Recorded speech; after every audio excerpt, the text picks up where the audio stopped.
Welcome to Sales for Nerds. I'm your host and chief nerd, Ruben Swartz. If you started a business because you love serving clients but realized you didn't like the sales and marketing aspect of running that business so much, this is the podcast for you. Sales and marketing doesn't have to suck. It can actually be a lot of fun. And on this show, we're going to teach you how to connect instead of network, teach instead of market, help instead of sell, so you can keep serving people even while you're building your pipeline and growing your business. Now let's get to it. Welcome, everybody. Today, I'm super excited to have with me Kristen Zhivago, owner and founder of Zhivago Partners, who helps small businesses market more effectively. She is also the author of How to Sell the Way Your Customers Want to Buy. Sorry, Roadmap to Revenue is actually the title. The subtitle, which is the part that I really like, is How to Sell the Way Your Customers Want to Buy. So, Kristen, welcome to Sales for Nerds. I know you don't have anything in your glass today. I've got some Edict Russian River Valley Pinot Noir. Welcome and cheers. Thank you. Same to you. Now, you have a background helping some of the same techie people that I do. Tell us a little bit more about how you got to this point of having your own marketing agency. I'll try to make it a short road here. I started out selling machine shop tools when I was 17. I was always a tomboy. I was always into, mechanical things, and I liked to see how things were made. I failed miserably as a salesperson for machine shop tools because Pratt and Whitney just basically gave me a catalog, and I was wearing mini skirts. So they said, just go and you'll be fine. But one day I got into a machine shop with an old crusty foreman, and he came out along with all the other guys, who's this woman and this 17-year-old person. And the foreman said, well, tell me how your drill bit is better than the one I'm using now. And I couldn't. And he looked at me and said, you're going to have to know what you're selling. And I walked out of there with my tail between my legs. Senior in high school. I went from the top to the bottom in 2 seconds. And I decided at that moment that I would spend the rest of my life learning everything I could about tech and selling. And that's what I've been doing ever since. And, just staying on top of the bleeding edge. And my husband and I opened an ad agency in Silicon Valley in the late 70s. So that ages me. And we did that for about 12 years. And then the Mac came along, and my husband was a engineer / artist. These speakers back here are an example of that sort of thing. He loved making things mostly out of wood, boats, speakers, telescopes, all sorts of things. And I said, you know what? They're going to all take their marketing in-house with the Mac. So why don't you retire? He was 52 at the time, and I will figure out what to do with myself. And I reinvented myself into a revenue coach and spent the next 2 or 3 decades just turning sales and marketing departments around for companies as big as IBM all the way down to the mom and pops. But I always gravitated towards engineering-driven companies because I love engineers. I love working with engineers, programmers, technical people, period. And I knew that they had trouble. Just the whole idea of marketing was like people with tassel shoes and ponytails and earrings, nose rings and stuff. And it was just all seemed like BS to them. But it isn't. It really isn't. And you can do it in a very logical, methodical way. And so I started the agency in 2017, the agency I run now, Zhivago Partners, because I could see that established businesses were doing really well with everything except their marketing. They were really having trouble with digital marketing. And I had a big background in that, so I started the agency and been doing that for 7 years now. All right. Well, I have so many questions about that story, but just to try to focus a little bit, why do you think it is that these engineers, nerds, et cetera, have so much trouble with marketing, perceive it as being BS, et cetera?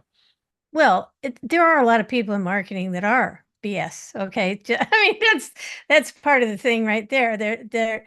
I gave workshops to for a while. I ran workshops for engineers and about marketing called the marketing technology. I found it way easier to teach engineers about marketing than to teach marketing people about tech, which was interesting all by itself. I have a little story that kind of puts it into perspective. I had a client who was telling me once that he had been sitting in a room full of engineers and he was trying to get them to tell him that, why is your drill bit better than the one I'm using now, kind of thing. And they were coming up with speeds and feeds and bits and bytes and stuff. And he finally said, if you were trying to sell Kentucky Fried Chicken, the headline would be dead chicken parts, Hmm. and the subhead would be fried in grease at 200 degrees or 400 degrees, whatever. Not one of you would have thought of finger licking good. And I love that story because finger licking good is the what I call the visual moment of satisfaction. It's the peak Kentucky Fried Chicken moment. You're licking your fingers, you haven't gotten indigestion yet. It's just the best it can be. And that's what you're trying to find. When I interview customers, my clients' customers, before we start doing any work at all, I interview the people that have already bought from them and I reverse engineer those successful sales. So we're supporting the buying process. We're not selling, we're educating, and we're meeting them wherever they are. That works. Well, we all want to buy things. We just don't want to be sold, right? So why don't we just make it easy for Exactly. people to buy the way they want to buy, as your Yeah. book says? Yeah, exactly. Now, Yeah. this is one of the things that I tell my customers to do because they often struggle with marketing and sales and how they position themselves in the market. And I love what you said about the chicken, right? They are out there selling dead chicken with certain temperature specifications.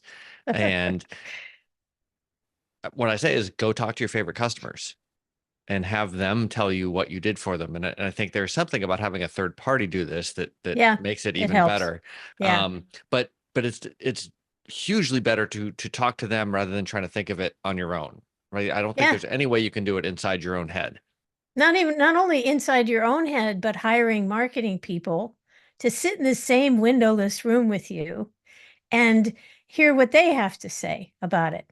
Not even to mention that now we're using AI to build personas. I didn't like personas when they first came out anyway, because eh, using AI now to build personas is like stalking your customer. It's like observing someone for 2 weeks, following them around, watching them and seeing what they're doing and thinking, okay, this is how they behave. But you can't figure out what their mindset is when they set out to buy. And this is something I've been working on for a couple of years now.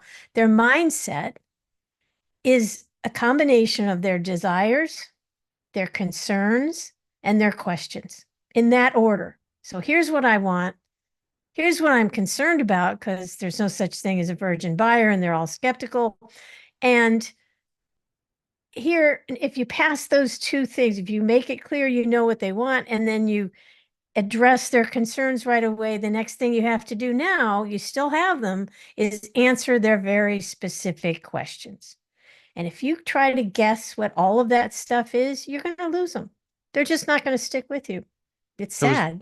is this sort of the difference between hiring a private investigator to stalk and take photos of someone across the street versus just going and having a conversation with them? Yeah, exactly. That's a wonderful analogy. I love it. Because the detective will come back and say, well, at 2 o'clock, she always goes to the store. I mean, what does that tell you? It doesn't tell you how to sell your specific product or service to that specific person. And here's the interesting part. I only have to interview. By the way, I've interviewed thousands of customers for hundreds of companies, and in the book, I tell you exactly how to do this. But I only have to talk to 5 to 7 people of a given type. Like if you have the male and the female in a house thing, or a purchasing agent, a user, and the CEO in a business to business thing. Okay. You have to have enough of those people to get it. But 5 to 7 people of a given type, you will hear them say the same thing. By the third call, you start to hear them say the same phrase, even though they never talked to each other in their life. It's bankable information. It works. And then I take it all the whole conversation, turn it into a report, transcribed, anonymized, so there aren't any biases. And they can speak freely because I tell them up front I'm going to do that. And then I do a summary and recommendations report where I make it very crystal clear what the issues are. And then here's what we need to do. Okay. Again, lots of questions, but let's start with how do you select the people to talk to first? First of all, if you don't have any customers, it's harder. I just have to say that. You try to find the people who are not your friends, because that's a mistake entrepreneurs make. They sell to their friends and they think everything's easy. Right. But that's because their friends trust them already. Okay, so it doesn't work. You interview the kind of people who might be interested. So again, you have to work a little harder to get the data to make it work, but you can still get bankable data. Well, let's If you assume you have have customers. if you have customers, first of all, you want happy customers, and then you want customers who are representative of, the type of customer you'd like to have. I've never had a problem making the list with the client. But I think you raise a really important point because there's a difference between representative customers that you have worked with and representative customers of the type of customer you would like to work with. They're often very different. And I think a lot of times people are so stuck with their history that they forget that actually 80% of their customers they should probably never work with again. But that 20% is, Yeah. and it's not a bad thing. They just were No. figuring it out. Yeah. But if you don't do it intentionally, you end up with this mishmash of people who are often not your ideal. So basically, customers that are happy to have worked with you, that you're happy to have worked with and would love to work with again. Is that a simple way Yes. of looking at it? Okay. Absolutely 100%. And they're going to be exceedingly happy to help. This is one of Yes. the psychological aspects. I never worry about interviewing people during the buying process or before they've bought. Like us, and here's CEOs always say, "Oh, I don't need to speak to my customers because I see my salespeople talk to them all the time." And so I just say, "Okay, when was the last time you told a salesperson what you were really thinking when they were selling to you?" And then CEO goes, "Oh, okay." I mean, how many times have you been polite to a salesperson and said, "Thank you very much. You got him off the call or whatever," and you went right back to your computer and started looking again because he said or she said something that made you say, "Oh, geez, I'll never do business with that person ever." Most of them, right? Yeah, well, a lot of them, that's the problem because they never get it. They're not talking to you. They're They're trying to talking make to their numbers. yeah. And it's for years now, I've been saying traditional selling is dead. How many of us say, "Oh, how many salespeople can I talk to today?" I mean, I don't have nobody. enough to do, right? It's like the scene in Glengarry Glen Ross where the guy gets really excited and it turns out they're just really old, lonely people who actually like it when a salesperson calls. Now Yeah, we have exactly. Netflix. There's no need Yeah, for the salespeople. yeah, exactly. And in my book, I said nobody wants it because there was this whole thing about relationship marketing, which was, I could say this very grossly, but I won't. It was a dream of the marketers and the business owners, that they would have a relationship with people. Nobody wants the car salesman to show up for dinner. Right. They're not buying things to make friends. They're buying things to buy things. They make money to buy things. Okay. All right. So we've got our list of people. Let's assume that we have customers for now, just to make things simpler. And I know you have a whole book and you have a whole practice and you spent decades doing this. So I'm not expecting like the entire secret sauce, but like give us a little taste of the secret sauce. What kind of questions do you ask folks and how should we be thinking about how these conversations should go? I actually worked out a set of about 10, 12 questions over the course of all those thousands of interviews for all these different companies, hundreds of companies. And first, you just say, "How was it? What was the experience working with us?" By the way, these are all open ended. I hate surveys because it's just your mind put into a questionnaire. I mean, how many times have you said, pick A, B, or C? And that's not me. I'm not in there. I mean, it's crazy. All right. So, how do you feel about our product or service? What what brought you to us? What else did you look at? So you're getting a feeling for that buying. What made you want, what were you looking for? What was the solution you were looking for when you, and some, by the way, some of these questions will be answered and you don't have to ask the subsequent ones because they've already Sure. answered. So you definitely don't bore them by repeating it if they've said it already. And then things like, if you were the CEO of our company tomorrow, what's the first thing you would focus on or fix? Mm. Which is really good. I get beautiful answers to that question. What trends do you see in your market, in your line of work, if it's a B2B thing, or in this industry, if it's, consumer thing? What's your biggest problem in this area? So you're looking for opportunities, you're seeing things that you may not have even thought were important to people, that kind of thing.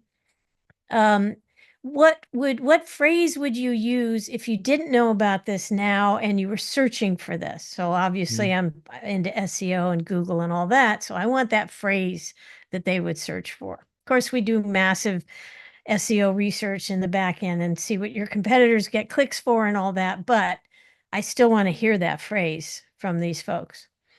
And then I think that's most of them. There are little questions that will come up as you're interviewing people, and you do have to, whoever interviews them needs to be smart enough to say, wait a minute, you said, yeah, it was okay. That's not, yeah, it was great. Then you say, there's a little doubt in your voice. Can you just tell me a little bit? And they'll think, oh, good, she's really listening, and they'll go ahead. But at the very end of the interviews, I always say, is there anything I should have asked you that I Mm. didn't ask you? And they love that question because they know that I'm totally off the script. I'm letting them, say, usually they say, oh, you covered everything, but I just want to emphasize that one point, or there is one other thing. So you find out either what's super important to them or the thing that they wish they'd said. And they feel heard, and you have invaluable data. Exactly. And by the time you do 3, 5 of these, you start being able to predict the responses. Exactly. Now, if somebody is listening and says, that sounds easy enough, I can go do that. What are some of the things that they should look out for if they try to do this themselves? Well, I'll put it another way. I'll answer you. I'll do the politician sidestep. Um, in chapter 3 of my book, I lay it out exactly how you get these people on the phone. The only thing that's different now, I wrote the book in 2011. It's exactly, having been in tech for decades, I knew how to write the book so it would still be valuable and Hmm. not be out of date. Because this is just basic people to people stuff. That doesn't change that fast. Um, uh, you if you're a consultant working for a company, you have the company introduce them to you via an email and say, we've hired this consultant and we just want to see how we can improve. You don't say, we're trying to figure out how to get more people to buy from us. Okay. And people think, okay, that's cool. And you don't need to tell them, they don't need to do any homework or anything. If somebody came and asked you, why did you buy these golf clubs or that wine or whatever, you'd have lots of stuff to say. So you get introduced and you make an appointment. And I used to do an hour, but these days people talk faster than they used to, and they get right to the point. So it's about 30 minutes, unless they go on and on, which is fine. And you make a spreadsheet with their name and their email and their phone number, and so you can keep track of what you're doing. This is all logistics. It's very basic. Or some might And you even have say the, you could put it in your CRM, depending on if you had oh one. yeah, absolutely. 100%. Yes. I do find spreadsheets easier in this particular case, just because you have a finite list. But anyway, um, then you interview them and everybody's happy, they're happy, they feel heard. You've got your recording, you must record, as you were saying at the beginning of this session. And then you send it in for transcription. There's a company called rev.com, and you don't want to do machine transcription. You want to do human transcription. It's not that expensive. And you get a transcription back, and then we always edit them to take out a lot of the ums and ahs, and people start and stop sentences. They don't sound as smart as they really are. And so Hmm. you clean that out, you clean out company names and things like that, because you do promise them it's going to be anonymous. You say at the beginning, I'm going to record this because I can't type as fast as you can talk, but I am going to anonymize these. I'm going to say, here's what everyone said in answer to this question. It's not like, here's what Bob said. It's here's Hmm. what Bob and John and Jerry and, um, so then they open up and it's all good. You get the transcription and then you turn that into this conversation report. And again, I spell this out in the book. And then you do the summary and recommendations report. And from that, you have a company meeting then with your top people and you decide, here's the big message. Oh, they don't really care about this. We thought this was important. We've been pushing this for years Right. and they care about their love us for this. So again, lots of questions. Let me try to remember them all. Why not machine transcription these days? It's not there yet.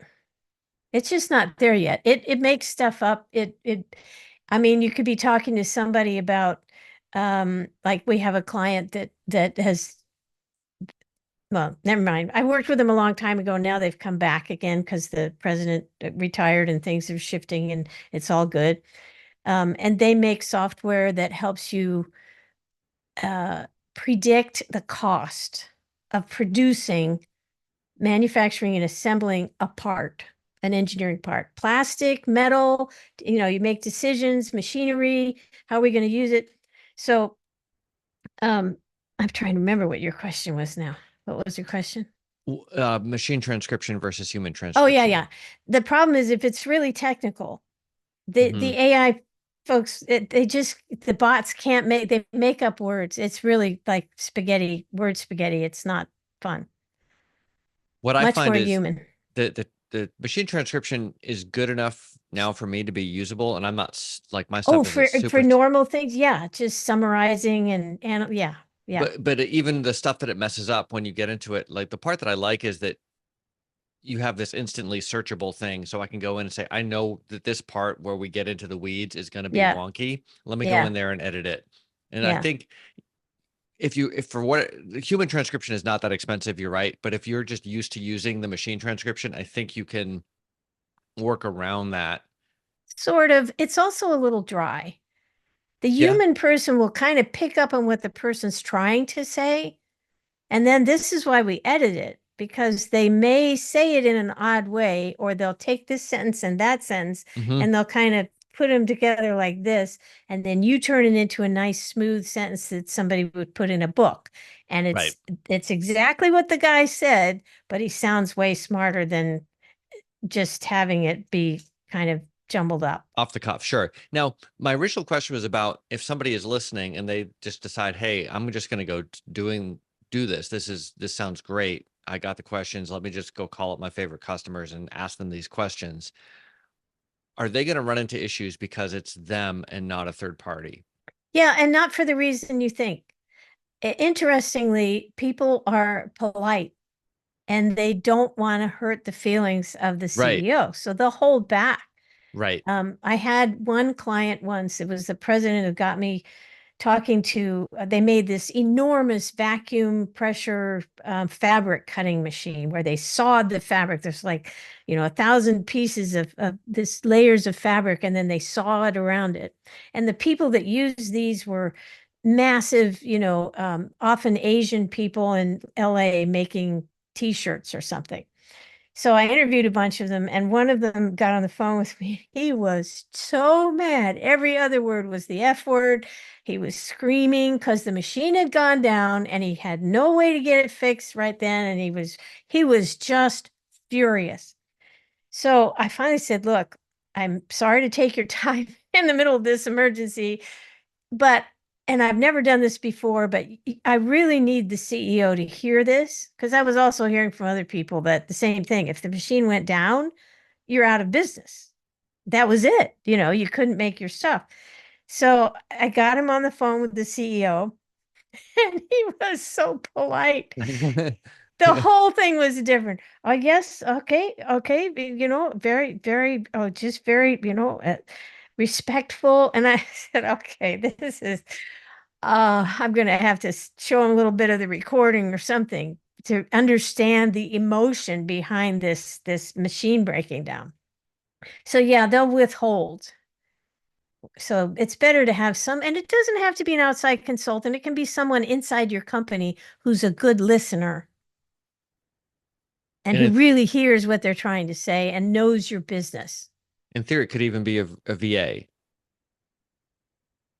A VA like what? a virtual assistant, Oh, virtual assistant. right? Not an Only if employee. they, yeah, But right, exactly. if they're a suitably good listener and all And that, they like, know your business. They have right, to know because the person on the phone is going to get bored really fast if they're saying something and the person pretends they understand. right. They'll even engineers, if you interview them, they'll throw out some technical terms and some obscure acronyms. And if you know it, then you follow up with a question and they know right away. Or in my case, I sound a lot younger than I am. And so they think, well, she's 25 or something. So I usually tell them I've, been around tech for decades. But if they say something, if they do that, I say, wait a minute, stop. I need to know what that means. I don't look in Google and cheat and say, oh, you mean this. You just say, I don't understand. Then they respect you and then they really open up because they know you're humble enough to be hearing them and taking this in and not trying to be the smartest guy in the room. Got it. Okay. So we've got our people, we ask them the questions, we have the answers transcribed, recorded, digested, etc. How do we then make the most effective use of this information? Yeah, I hate reports where they just, McKinsey or somebody comes in, they call it the thunk factor. They just thunk this thing on the desk and then nothing happens. Um, you set up this meeting. And the meeting is everybody's read the conversation report. And by the way, I've had conversation reports that were 150 pages. And you would think nobody in their right mind in this environment today would read it. They read every word because the more they read, the more they realize that they're learning something that they didn't know. It's like somebody telling you about your life. Um, so that's the first thing. You give them time to read the conversation report, and then you give them the summary report, and you guys go over that together with the bullets at first, the summary and everything, and then you go and then you build your plan. You say, okay, what's the real position here? What are they really buying from us? Why are they buying this from us? What are their desires, their concerns, and their questions? And then you build your whole marketing plan around that. Where can we find them? Where do they go to look for this? I mean, it's one of the questions. How would you buy this if you were doing it again? So that it builds itself. I mean, if you do Right. that, you have a good moderator, it keeps things moving. It builds itself. Sorry, somebody's at the door and my dog came through, just very excited. So we'll edit that out later, Okay, hopefully. I didn't hear the dog. Oh, So good. good. My microphone must be amazing because she was Yeah. barking like a No, I mad didn't woman. hear her. So this all makes sense, and I think what you're saying is so true. It's like of all the things that we want to hear about, even when it's not good stuff, we kind of want to hear about ourselves, and we have a lot of patience for absorbing that, especially when it's like, oh. And a lot of times I find with myself and with my customers, it's like they kind of had an idea, but Hmm. they didn't know the right words. They were kind of groping in the dark. And oh Hmm. yeah, that's what I was trying to figure out. I knew that they Yeah. weren't excited about the Wisdomajigger or whatever, but Yeah. anyway. So and if you're happen to be a Mimiran user, this is where you can plug this stuff back into the mission and positioning screen. Like make sure you're using the customer's words for what they're really buying and what they tried and why it Exactly. didn't work and so on. Yep. Yep. Um, Now people will say, okay, this all sounds good, but I can tell that this will go better if I ask Kristen to do it for me. How long does it take? How much does it cost? What should people know to be an informed buyer if they want to be? Yeah, I wrote the book because I can't do this for everybody.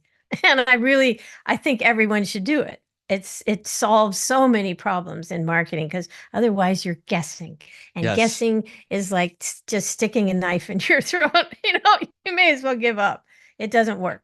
All right. So um I charge by the person.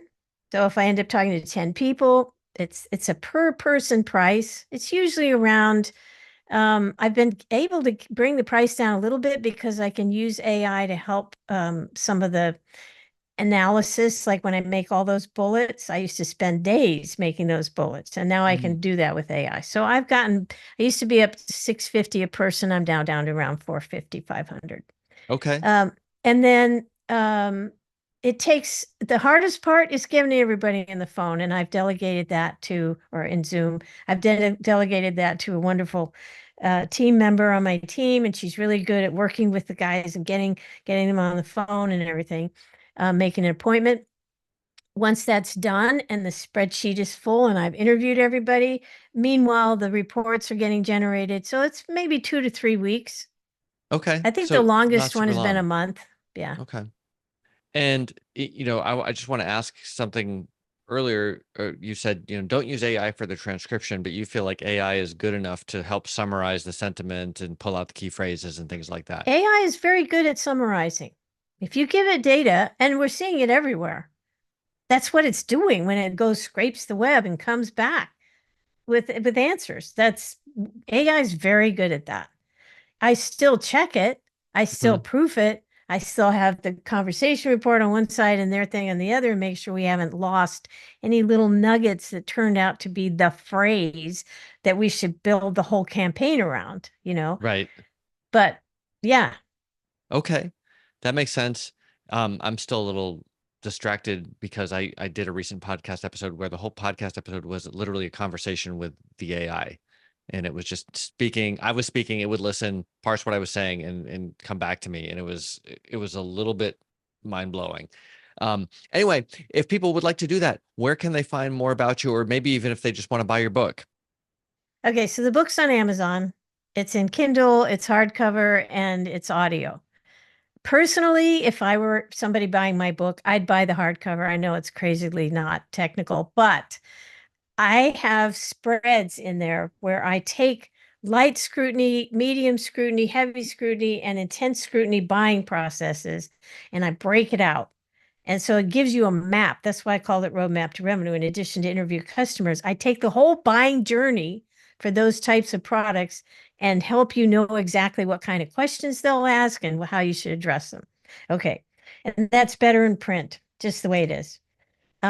They can also just Google Kristen Zhivago, and I'll just be page after page after page because I've been writing so much stuff and appearing in podcasts for so many years. So, And there's and not a our ton of Christian website, Zhivagos out there. no, that's right. And the website is zhivagopartners.com. And of course, we'll have links to all of this in the show notes if you happen to be somewhere you can't remember all this. But I really appreciate what you're saying, Kristen. And I think one of the things that I've tried to keep in mind as a techie who tends to get a little bit lost in the tech stuff at times, it's like if you're trying to buy someone and you speak English and someone else is speaking Spanish, it's going to be really hard for that sales rep to close the sale with you. Wouldn't it be Yeah, nice if you were speaking the language your customers are speaking and they can just buy from you easily? that's really another good analogy. Good for you. You get the star today. Oh, thank you. I must be my Yeah. creativity must be inspired. Have some Thank more. thank you so much, Kristen. Really appreciate you. And thanks for coming on Sales for Nerds. Thanks. Thanks for listening. Drop an iTunes review or a review wherever you listen to this podcast. If you've got a friend who would benefit from this episode, let them know about it. If you've got a friend who wouldn't benefit from this episode, but you just haven't talked to for a while, now's a great time to give them a call. Thanks for listening. Until next time.